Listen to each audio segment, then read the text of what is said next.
This all happened in August of 2017. I was 23 years old and had just moved back into my mom's place. Her house was about half an hour away from my nearest friend. My car had broken down, so I was relying on Uber to get around.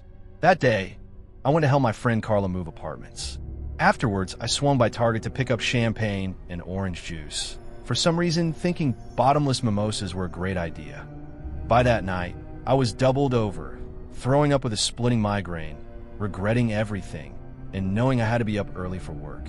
When I asked around for ibuprofen or anything that might help, nobody had any. Of course, Carla's stoner roommate offered me an edible instead. I hadn't touched marijuana in years, but desperate and already miserable, I ate half. About 45 minutes later, I ordered an Uber. It was dark by the time I walked out front to meet the driver. A car pulled up, and I climbed into the back seat. The man behind the wheel turned to introduce himself. His voice was slow and heavy, like syrup, the kind of southern drawl that can make molasses sound thin. And in that moment, I realized I'd made a mistake. I told him I had a migraine and just wanted to get home. He nodded, reached into the center console, and pulled out an already opened bottle of water, along with a few loose pills in his hand. "These'll fix you right up," he said. I forced a polite smile, took them from him, then immediately shoved the pills into the seat cushion and stuffed the water bottle into the pocket in front of me. We started the 30-minute drive. At first it was just small talk, but quickly it became something else. He told me about his time in prison, then about how the world was going to end soon. By December, he said everything would collapse. He kept circling back to his bunker, asking me if I wanted to head there instead of home. Over and over. Each time, I laughed nervously and said, "Maybe next time. I have work tomorrow." But he kept pressing. The conversation spiraled into conspiracies, the earth being flat, secret giants in Afghanistan, how the government was covering up everything. He told me he had an arsenal of weapons. He asked if I owned any guns. Something inside me told me not to admit the truth. "So elite." "Yeah, lots of guns," I said, forcing confidence I didn't feel. He smirked, then casually mentioned that he grew opium at his bunker. And again, he invited me to come with him. I was panicking. My fingers shook as I texted friends, sharing my location, trying to stay calm. I even started recording, managing to capture about 7 minutes of our 30-minute ride. As we got closer to the exit from my mom's apartment, my heart raced faster. He was still in the far left lane of the highway. I told him several times to move over, that the exit was coming. He ignored me. Instead, he kept talking about his bunker, about how well stocked it was. And then he missed the exit. That's when I snapped. I screamed at him to turn around. I yelled that my mom was waiting, that I had work in the morning. None of it mattered to him, but I wasn't going to sit there quietly anymore. I kicked the back of his seat and threatened him until he finally swerved off the highway. The second his car rolled to a stop at a red light near my mom's complex, I yanked the handle and bolted. I ran faster than I ever have in my life, heart hammering, lungs burning. Inside the apartment, I tried to explain to my mom what happened. She brushed me off, more upset that I'd admitted to eating an edible. But the next morning, when I explained clearly and showed her the recordings, she understood. We reported him to Uber. Even now, I still use ride shares from time to time, but never again while alone and high. This happened about a year ago. There were so many terrible factors stacked against me that night. I'm still shocked I got away unharmed, at least physically. It all started at my friend Lena's apartment. She lived in a rough part of town, and in a series of bad decisions, I got belligerently drunk and swallowed a few random pills. By the time the night was over, it was 4 in the morning. I was hazy, sick, and definitely not in the right state of mind. Instead of staying at Lena's place like I normally would, my messed up brain decided I needed to Uber back to my own apartment. Her building had 2 exits. One led to a dark back parking lot. The other faced the street. I only had keys for the back door, but since my Uber would be pulling up out front, I used the street exit. Once that heavy door clicked shut behind me, I was stuck. Looking back, I must have looked like the easiest target alive. A small, 20-something girl, barely able to stand, swaying under a flickering street lamp. I was literally holding myself up with the pole, practically advertising myself to anyone watching. I checked the app. My ride was supposed to be a black sedan. Right on cue, a black sedan pulled up to the curb. The driver rolled down his window. The moment his face turned toward me, my stomach dropped. He looked at me the way a wolf looks at cornered prey. His eyes were cold, dissecting me. His lip curled just slightly, and in that instant, I understood what the word predator really meant. He barked, "I'm your Uber driver." It wasn't a greeting. It wasn't casual. It was a command. That was the first red flag. Normally, Uber drivers roll down the window and ask, "Are you name?" They always use your name. I stared at him for a second, my sluggish brain trying to piece together what felt so wrong. Then I asked, "What's my name?" Instantly, his face twisted. He exploded with anger, screaming that he didn't have time for games, that I needed to just get in the car. And right then, I sobered up in an instant. My pulse skyrocketed. My hand shook. I checked the license plate. It didn't match. This was not my ride. The man kept screaming louder and louder. I froze. I couldn't run back inside. The locked door was right behind me, and I didn't have the right keys. I couldn't bolt toward the back either, because he was blocking the driveway. If I screamed, nobody would help me. Not in that neighborhood. Not at 4 in the morning.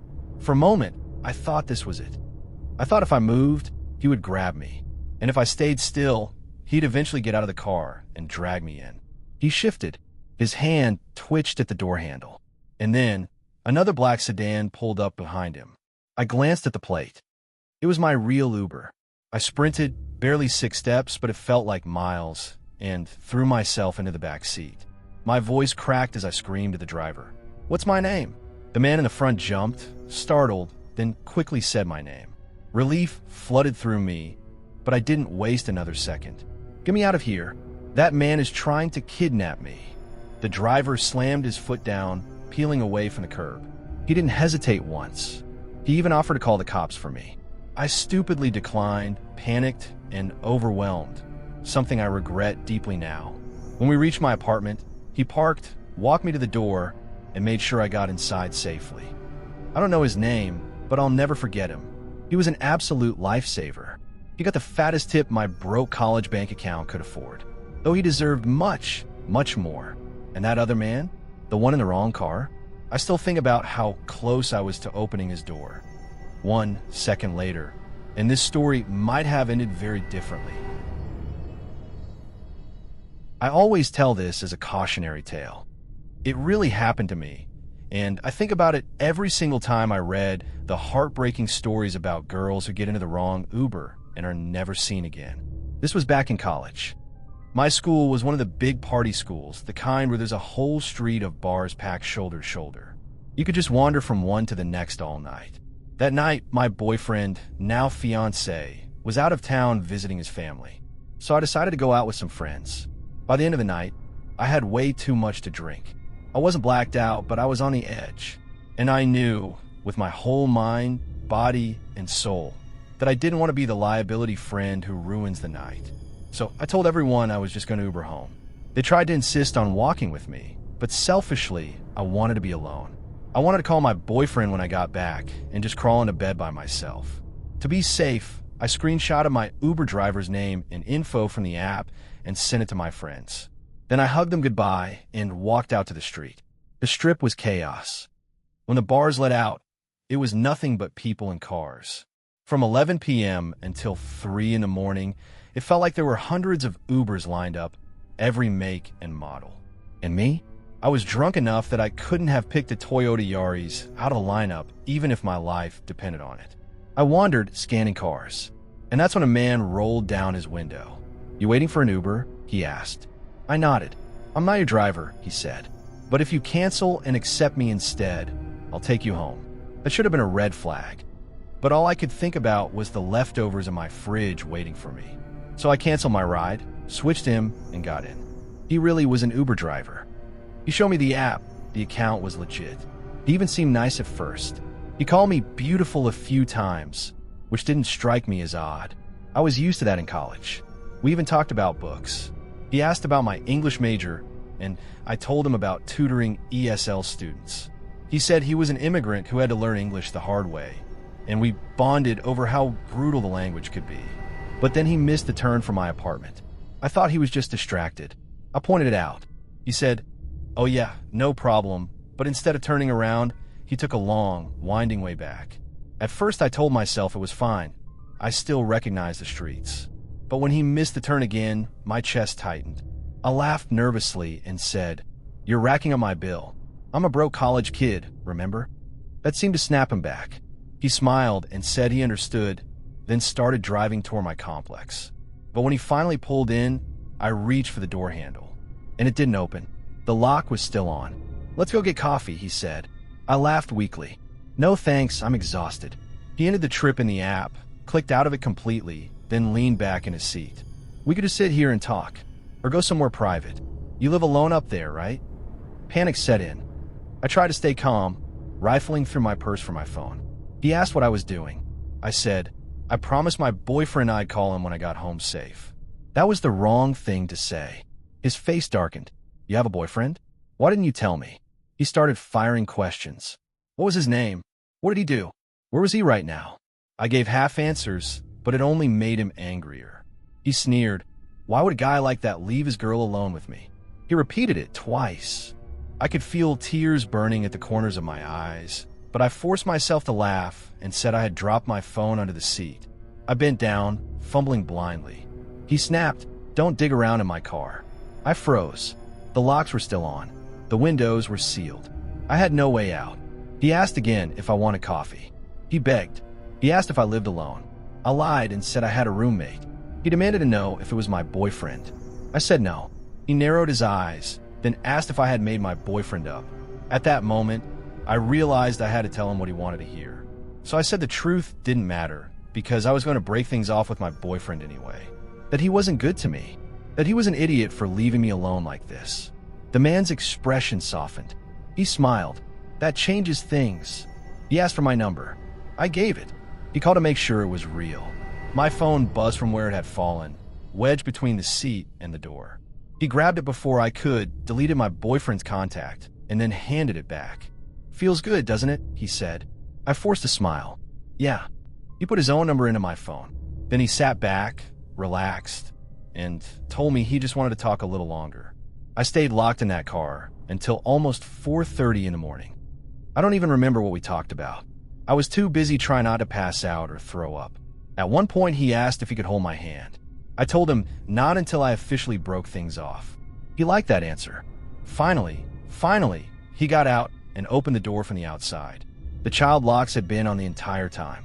I stumbled out, muttered goodnight, and walked quickly toward my building. But I didn't go inside. I crouched in the shadows of the wrong staircase, my heart pounding, until I saw his car pull away.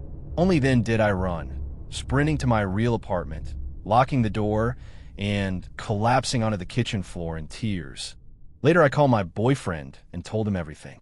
His first response was what everyone says when I share this story: report him to Uber. But I didn't. I was too terrified. He knew where I lived. He might not have known the exact apartment, but he knew the complex.